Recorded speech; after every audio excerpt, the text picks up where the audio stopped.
दोस्तों आदाब। आज मैं आपकी खिदमत में आपकी हमारी जिंदगी से जुड़े जो एक अहम मसला है उस पर बात करने के लिए हाजिर हुआ हूं। रोटी, कपड़ा और मकान, ये एक इंसान की बुनियादी बेसिक जरूरत होती है। खाने के लिए अनाज होना चाहिए, पहनने के लिए कपड़े होना चाहिए और रहने के लिए एक मकान होना चाहिए जिसे हम घर कह सकें, जिसमें हम रह सकें, जो हमारे रहने लायक। आज अगर रोटी की बात करें तो बेरोजगारी, महंगाई जो है किस कदर है, इन्फ्लेशन जो है वो किस कदर है, ये आप और हम सब जानते हैं। अगर कपड़े की बात करें तो कपड़े जो है वो ना सिर्फ महंगे हो गए हैं, और परसों एक मेरे हमारे बहुत अच्छे दोस्त हैं, सोशल वर्कर हैं, उन्होंने कहा कि आज भी रूरल इंडिया में, यानी खास तौर पे ईस्ट इंडिया की तरफ, जहां हमारा ईस्टर्न इंडिया कहलाता है, वहां पर और दूसरे झारखंड, बिहार, इस तरफ भी जो है, वेस्ट बंगाल के गांव खेड़ों में आज भी लोग है ना अंडर ड्रेस है, यानी कम कपड़े पहनते हैं, चाहे मर्द हो या औरतें हो।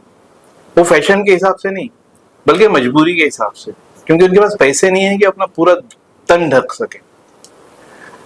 आज मैं इन तीन मसले, रोटी, कपड़ा और मकान में, मैं मकान के बारे में आपसे बात करना चाह रहा हूं। मुंबई के साउथ मुंबई में, और साउथ मुंबई में खासतौर पर मुंबा देवी में, ऐसा तो साउथ मुंबई की हर तरफ जो है आप नजर डालेंगे तो ये जो मैं मसला आज आपके सामने लेके आया हूं, उसमें ये मसला आपको हर जगह नजर आएगा। लेकिन मुंबा देवी खास तौर पर अगर आप गौर करें तो मुंबा देवी में डिलैपिडेटेड बिल्डिंग जिन्हें कहा जाता है, कमजोर बिल्डिंग जिन्हें कहा जाता है, जर्जर बिल्डिंग जिन्हें कहा जाता है, उनकी भरमार है। और अगर आप गौर करें तो पूरे मुंबा देवी में ये जो बिल्डिंगें टिकी हुई है ना, वो सिर्फ इसीलिए है कि एक तो अल्लाह का, ईश्वर का करम है हम पे, कि उसकी कृपा है कि ये बिल्डिंगें खड़ी हैं, क्योंकि एक दूसरे से जुड़ी हुई हैं। आप बिल्डिंगें देखें, ज्यादातर एक दूसरे से जुड़ी हुई हैं। अगर ये कहीं अलग अलग होती, अगर इनके बीच में दो दो तीन फीट के फासला होता तो खुदा ना खास्ता ये गिरती, लेकिन एक दूसरे को थामे हुए हैं। हर बिल्डिंग जो है, मैं समझता हूं कि मुंबा देवी की 60% से ज्यादा बिल्डिंग डिलैपिडेटेड है। बोलने वाले कुछ भी बोले, जो हकीकत है वो बता रहा हूं। और इन बिल्डिंगों के अंदर आप और हम मौत के साये में रहते हैं। कई बड़े बड़े हादसे हुए, आपको हमको सबको पता है, जाने जाती हैं, लोग बेघर हो जाते हैं, ट्रांजिट में रहना पड़ता है, बॉम्बे सिटी छोड़ना पड़ता है। मुंबा देवी के लिए पिछले 25-30 साल से जो लोग जिम्मेदार हैं, चाहे किसी भी पार्टी के रहे, उन लोगों ने एक मास्टर प्लान क्यों नहीं लाया, और इन कमजोर बिल्डिंगों के लिए एक वेल थॉट प्लान जो हो सकता था वो क्यों नहीं लाया। आज जब हमारी बिल्डिंग कमजोर होती है, खासतौर पे दादर का हिस्सा, डब्ल्यूसी का हिस्सा कमजोर होता है, हिलने लगता है, गिरने के कगार पे आता है, तो हम भागते हैं एमएलए साहब के पास।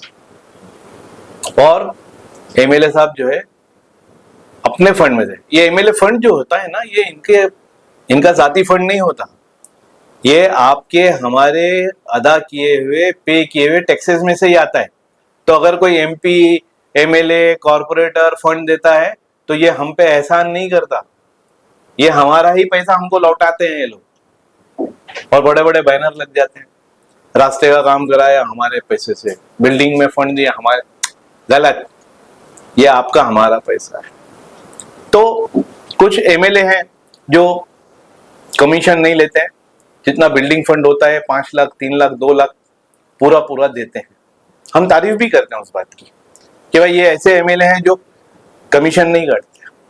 लेकिन मैं अभी हकीकत बताता हूँ, एक कदम आगे बढ़ के, कि मिसाल के तौर पे आपकी बिल्डिंग को 5 लाख रुपए का फंड पास हुआ और एमएलए साहब ने बजाते खुद आकर आपको वो 5 लाख का चेक दिया, लेकिन आपको मिलता कितना है? प्रैक्टिकली बता रहा हूं, वो 5 लाख में से भी सब बट बटा के 3.5 या 3 लाख रुपए आपके हाथ में आते हैं, क्योंकि मिली भगत है, एक सिस्टम बना हुआ है। Contractor, MHADA officials, BMC officials, ये सब का परसेंटेज, आर्किटेक्ट, ये सब का परसेंटेज बंधा हुआ है। और 5 लाख रुपया पूरा कभी आपको नहीं मिलता, 3 या 3.5 लाख मिलता है। अब जो 5 लाख में काम होना तो वो 3 लाख में करना है, तो कॉन्ट्रैक्टर कैसा काम करेगा? जाहिर सी बात है, वो बॉम्बे की जबान में थूक लगाना कैसे है, थूक पट्टी करके जाना, क्योंकि वो 3.5 लाख में उसको अपना प्रॉफिट भी निकालना है, मटेरियल भी लगाना है, लेबर भी देना है। तो ये गंदा खेल शुरू है। नाम तो ये होता है कि 5 लाख रुपया पूरा मिल गया, लेकिन 5 लाख में से आया कितना, बिल्डिंग में लगा कितना, ये आपको हमको गौर करना है। और जैसा मैंने बताया, 5 में से 3.5 आया, बाकी 1.5-2 लाख रुपया वो आपस में ये लोग बांट लेते हैं। और जैसा मैंने बताया, हम पे एहसान नहीं करते, ये आपका हमारा ही पैसा है। एक मैं आपको म्हाडा की पॉलिसी बताऊं कि जब कोई बिल्डिंग को रिपेयर करने का मौका आता है तो लोग टेंडर निकालते हैं। म्हाडा एक टेंडर निकालती है कि इस बिल्डिंग को रिपेयर करना, इसमें ये काम है। अब जब टेंडर निकलता है ऑनलाइन, तो जो कॉन्ट्रैक्टर हैं ये लोग ऑनलाइन जो है उसका बोली लगाते हैं, बीड भरते हैं, जिसे कहते हैं ना बीड, यानी टेंडर भरते हैं वो लोग। और इसमें ना एक ओवर टेंडर चलता है, एक बिलो टेंडर चलता है। यानी 5 लाख का काम है तो कोई 7 भरेगा, कोई 8 भरेगा। वो 5 लाख के काम के लिए यकीन करें, कुछ लोग जो है ना 4 लाख का भरेंगे सेटिंग से। तो जाहिर सी बात है कि 5 लाख के काम के लिए जिसने 7-8 लाख दिया या 6 दिया उसको नहीं देंगे, जिसने 4 दिया उसको देंगे। अब आप ये बताइए, और वो पास हो जाता है 5 लाख के काम के लिए, अंडर टेंडर किया हुआ, 4 लाख का टेंडर पास।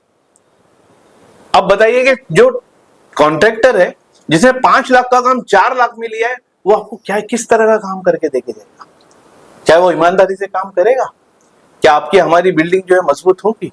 बिल्कुल नहीं होगी। ये गोरख धंधा है, और ये आप अगर पता करेंगे तो आपको भी इस बात के सबूत मिलेंगे कि ओवर टेंडर और बिलो टेंडर का ये गंदा खेल जो है जारी है, और इसमें कॉन्ट्रैक्टर और म्हाडा के ऑफिशियल सब इन्वॉल्व है। अब एक अहम मुद्दे पे और मैं आता हूं, रिपेयर सेस। आप लोगों ने सुना होगा कि हम जो किराया देते हैं, खासतौर पे जो पगड़ी सिस्टम में रहते हैं, हम जो किराया देते हैं हमारे मालिक मकान को, लैंडलॉर्ड को, उसमें से कुछ हिस्सा रिपेयर सेस यानी रिपेयरिंग के खजाने में, बॉक्स में जमा होता है।